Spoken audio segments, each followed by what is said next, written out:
What is happening, guys?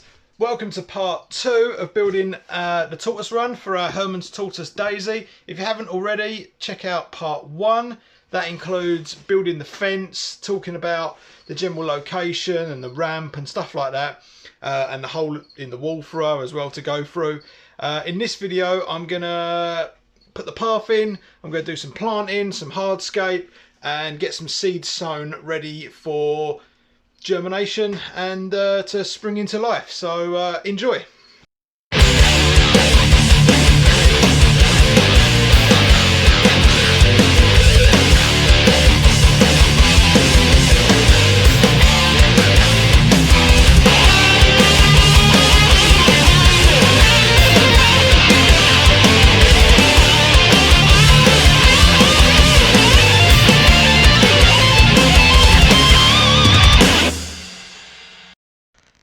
Okay, so we have, since the last video, I've capped off this end a bit nicer.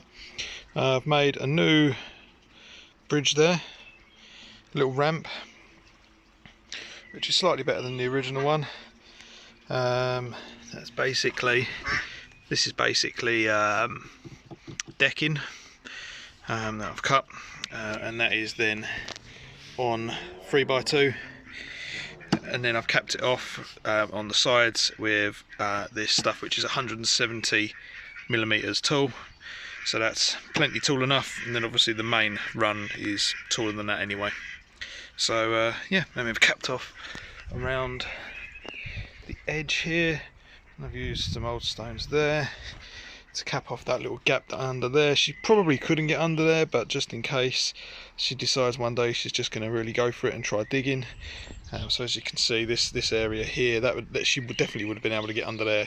So what I've done is I've run that round the edge of the reptile room and fastened it to the ramp. Then this piece here, I'm probably going to do something eventually, but that is actually the whole back end of the reptile shed is built on a concrete slab, and I've had to put that in as a foot for the base, but there is actually a concrete slab running along the bottom there, so which means there's about that much gap between the concrete and the start of the timber frame that's under there just about.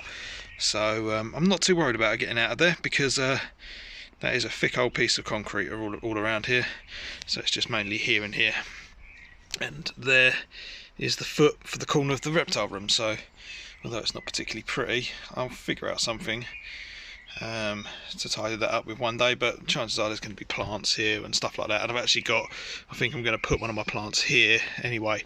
But I've got my root, I've cleared away some of this area. I'm going to leave them. I've got a plan for these. I think I've already chucked in a hebe that I brought, that's a bush, little shrub there, so I've already chucked that in there.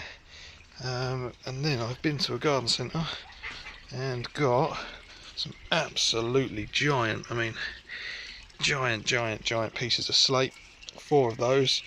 We've got some extra grasses all there, all tortoise safe stuff that you get from eBay. This particular one, Reptile World, I buy so many, just random ones, so not entirely sure who make these, if Reptile World is a thing. If it is, there you go. If it ain't, can't help you. So you've got these I'm going to make a bit of a shelf out of. I've got a nice big flat one, and then we've got another hebe. This one grows bigger than the one in there. That one over there only gets to about 30 centimeters. This one grows a meter both ways, which is pretty cool. I can use that to cover some areas, and I've got a nice big rosemary bush as well, so you can start doing stuff. So what I'm going to do, I'm going to make a bit of a time lapse for now, but I'm going to mark out where I want a bit of a path. So I've got some Cotswold stone, so I'm going to mark out a bit of a path, which helps me also get to this end where I store a load of crap, so I can get to there. Then I can fill up the rest of the area with grasses and some stuff, and then make a bit of a ledge. I think I'm going to use most of those big slates over here around this sort of area, and make a bit of a feature of that we can all see as well. So that's the plan. I'll check back in a sec.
this is my little rockery. It looks quite small on camera, but actually it's a fair size. So thought behind this, I mean, mostly aesthetics, sort of this sort of size here, covers a little bit of shade sort of this way, just gives it something a little bit more to look at. But then the main things, and the main two reasons I brought, well, the main reason I brought this big one, nice and flat. And basically what happens is the sun shines from over that way all the way across the back, all the way around to this, and it basically sets that side. So for the majority of the day, especially this sort of time, that sun is beaming straight down onto this area, and that's going to be really cool for her once she knows that that's a basking spot. So, and then what I'm going to do now is, after I've laid the path, I'm going to sprinkle some grass and stuff and get some grass growing in between it all, and we'll go from there. Yeah, got to work out what I'm going to do with that. But that height, that gets rid of two of them big lumps of concrete. So yeah. Oh, next.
Okay, so here is, I'm not going to say completed, finished for now.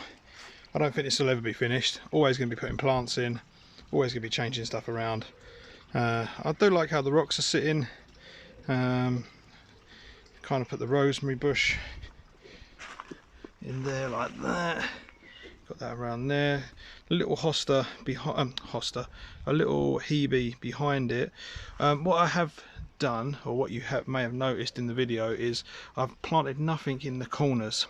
So not even grasses I've planted. I've avoided these corners, and the reasoning behind that is, if any of it grows big, if it's ever crushed down, it will aid as a way of getting out.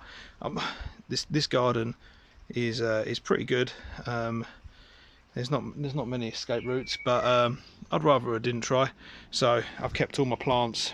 This is going to grow quite big. It's going to get full sun coming in from this angle in the morning all the way around to that angle in the afternoon.